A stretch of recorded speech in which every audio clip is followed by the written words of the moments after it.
दोस्तों, स्वागत है आपका इस हमारे नए YouTube चैनल में। इस चैनल में हम आपके लिए ऐसे ही अनकही कहानियाँ और अनसुनी कहानियाँ लेके आते रहेंगे। तो प्लीज़ लाइक कीजिए, सब्सक्राइब कीजिए और शेयर कीजिए। तो चलिए शुरू करते हैं डार्क चैप्टर्स।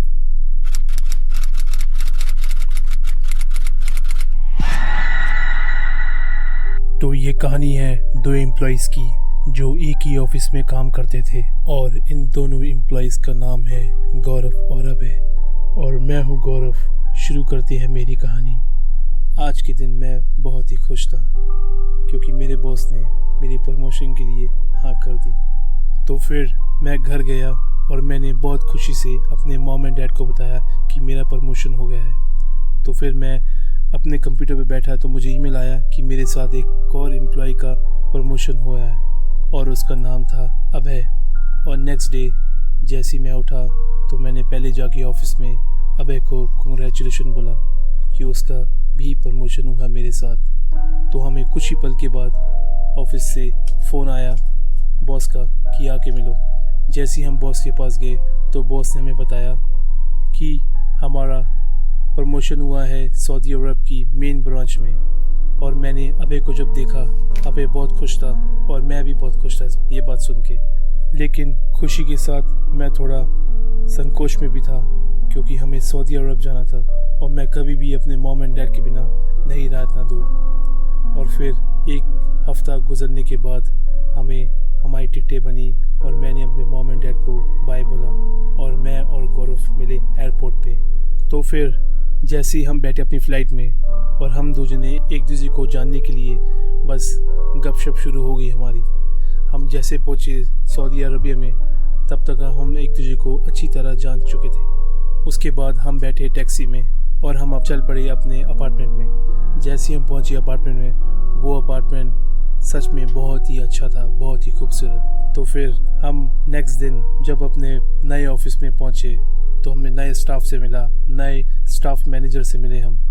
तो हमें वहाँ पे थोड़ा सा एक हफ्ता थोड़ी सी दिक्कतें चली, लेकिन वो लोग बहुत ही अच्छे थे और हमारा सफ़र सही चल रहा था। मैं अपनी मॉम एंड डैड से रोज़ बात करता था और अभय भी अपनी बीवी से रोज़ बात करता था। तो फिर सब कुछ ठीक चल रहा था। एक दिन अचानक से हमारे बॉस ने हमें कॉल किया और बोला कि ऑफिस में आओ। मैं तो थोड़ा कंफ्यूज था, लेकिन अभय खुश लग रहा था। उसको लगा कि हमारा प्रमोशन हुआ है फिर से। और हम जब पहुंचे ऑफिस में तो हमारे बॉस ने बोला कि हमें 2 दिन के लिए हमारे ऑयल ट्रेडिंग के ऑफिस में जाना पड़ेगा, जो कि बिल्कुल रेगिस्तान के अंदर था। लेकिन मैं थोड़ा सा कंफ्यूज था क्योंकि हमारे सिर्फ 2 या 3 हफ्ते हुए हैं कि हम यहाँ पे आए हैं, लेकिन हमें हमारा बॉस वहाँ पे क्यों भेज रहा था। तो फिर हमारे बॉस ने बोला कि हमें जाना ही पड़ेगा। और फिर रात भर हम यही सोचते रहे, हम कहाँ पे जा रहे हैं, क्या बात है जो ये सब कलीग हमें नहीं बता रहे हैं। सुबह भी उठा तो अभय ने मुझे बोला तुम्हें क्या लगता है क्या है वहाँ पे। तो मैंने बोला मुझे नहीं पता। तो फिर हम निकल ही रहे थे। अगले दिन सुबह हमारा मैनेजर घर पे ही आ गया और वो अपने साथ एक गाड़ी लेके आया। और मैनेजर ने पूछा कि तुम में से किसको गाड़ी चलानी आती है। लेकिन मुझे तो नहीं आती थी, लेकिन अभय ने बोला हाँ मुझे आती है। और अभय ने चाबी ली और अभय ने मुझे बस यही बोला कि तुम ओवर रिएक्ट कर रहे हो, ऐसी कोई बात नहीं है, सब ठीक ही होगा, बस हमें जाना है और आना है। तो फिर अभय और मैं गाड़ी में बैठे और चल पड़े अपने रास्ते पे। हम बस जा ही रहे थे, सब कुछ ठीक चल रहा था। हम पहुंच गए अपनी मंजिल पर। जब हम पहुंचे अपनी मंजिल पर हमने अपना काम शुरू कर दिया जो हम करने आए थे। और फिर हमने अपना काम बहुत ही बखूबी से निभाया। हमारा काम ख़त्म हो गया तो फिर हम बस निकल रहे थे अपने रास्ते पर। अभय ने गाड़ी में बैठा और मैं भी बैठा और हम निकल पड़े अपने रास्ते पर वापस घर की तरफ। और रास्ते में मुझे मेरी फ़ोन आई मेरी मॉम एंड डैड की। मैंने मॉम एंड डैड से ही बात की, अभय ने भी अपनी वाइफ से बात की।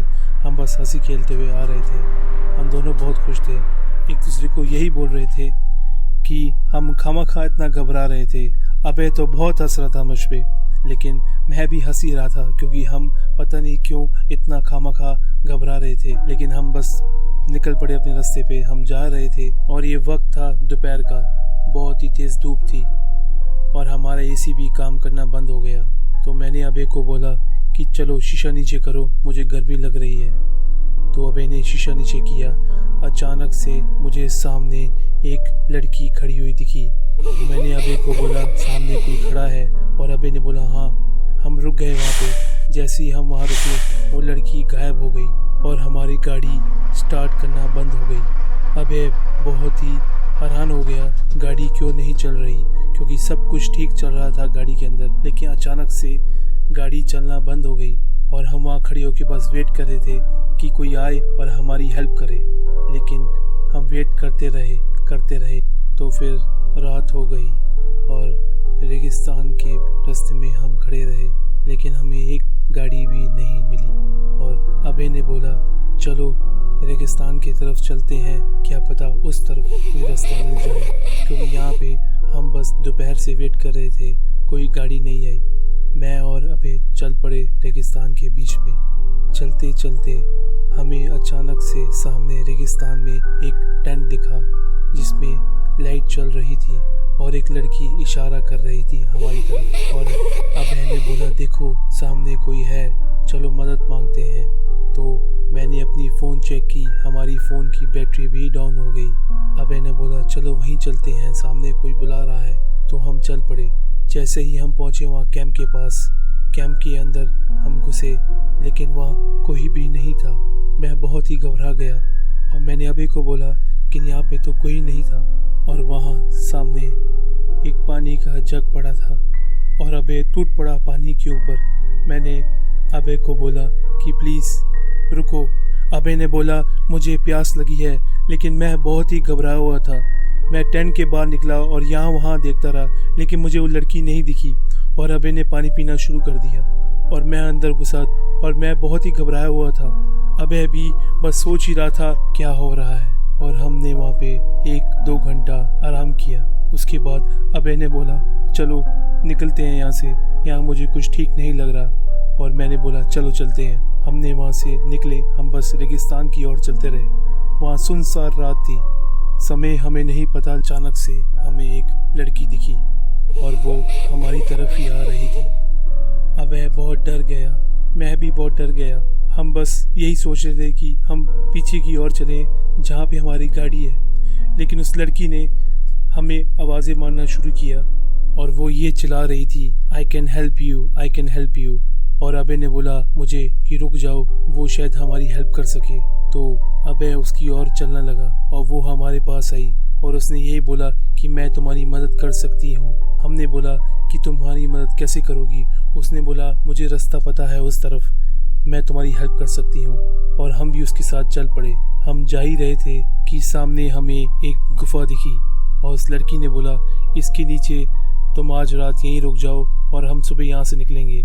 तो मैंने बोला अबे को नहीं, हम चलते हैं गाड़ी की तरफ। अबे ने बोला नहीं, ये लड़की यहाँ पे रह रही है, चलो यहीं रुकते हैं आज रात, लेट बहुत हो गई है। तो लड़की ने हमें बोला कि नीचे मेरे पास तुम्हारी फ़ोन का चार्ज भी है, तुम फ़ोन कर सकते हो। तो अबे बोला चलो चलते हैं नीचे। और अबे नीचे गुफा की तरफ चलने लगा और मैं बस ऊपर खड़ा होकर सोच ही रहा था जाऊँ कि ना जाऊँ। अबे नीचे गया उस लड़की के साथ। बस थोड़ी देर में मैं भी नीचे जब चलना शुरू किया मैंने, तो नीचे गुफा ही ख़त्म हो गई और मैं बस देखने लगा कि गुफा कहाँ गई। मैं बस नीचे जा ही रहा था लेकिन गुफा पहले ही ख़त्म हो गई। मैं बाहर आया और मैं चिल्लाने लगा अबे अबे, लेकिन कोई नहीं दिखा मुझे वहाँ पर। फिर मैं नीचे की तरफ गया, मैं देखा गुफा का रास्ता ही बंद था। मैं हैरान हो गया कि वो लड़की और अबे कहाँ गया। मैं बहुत ही रो रहा था, चिल्ला रहा था, लेकिन मुझे कुछ समझ नहीं आया कहाँ गए वो। फिर मैं चलना शुरू किया मैंने अपनी गाड़ी की तरफ और फिर मुझे सामने एक दरख्त दिखा रेगिस्तान के अंदर। मैं उस दरख्त के पास गया तो मैंने देखा सामने अबे की लाश अटकी हुई थी और मैं सैनी आवाज़ में चिल्ला ही रहा था ये क्या हो गया। और मैंने जब देखा अबे को, उसकी लाश को, तो मैं बस घबरा सा गया और मैं बस भागता गया उस रेगिस्तान में, भागता गया। अचानक से मुझे सामने फिर से वो 3 औरतें दिखी, 1 नहीं 2 नहीं, इस बार मुझे 3 की 3 दिखी। मैं बस यही सोच रहा था कि ये कौन है। मैं वहाँ से भागता गया लेकिन वो मेरे सामने आती रही, मैं भागता गया वो मेरे सामने आती रही। अचानक से मैं रुक गया और मैंने बोला बस क्या चाहिए तुम्हें? और वो तीनों की 3 मेरे पास आए और उनकी आंखों में देखते ही उनका रूप बदलना शुरू हो गया। अचानक से वो एक भयानक सी चुड़ैल बन गई और मैंने उनको बस देखते ही मैंने अपना दम तोड़ दिया। और कुछ ही देर बाद मैंने अपने शरीर को देखा गिरते हुए और मेरी आत्मा वहीं खड़ी हुई थी। अबे भी वही था, बस वो मुझे देख रहा था और मैं उसको। और मैंने बस एक ही सवाल पूछा उन चुड़ैलों से कि हमारी क्या गलती थी कि हमारे साथ तुमने ऐसा किया। और उन्होंने अपनी कहानी हमें बताई कि कुछ समय पहले यहाँ पे इन तीनों लड़कियों का रेप हुआ था और इनको इस रेगिस्तान के अंदर फेंक के चले गए थे और तब से इनकी आत्मा यही घूम रही है। और जब कोई मर्द इस रास्ते से निकलता है वो इनका शिकार हो जाता है, और जैसे कि हम हो गए थे। और क्या पता अगला शिकार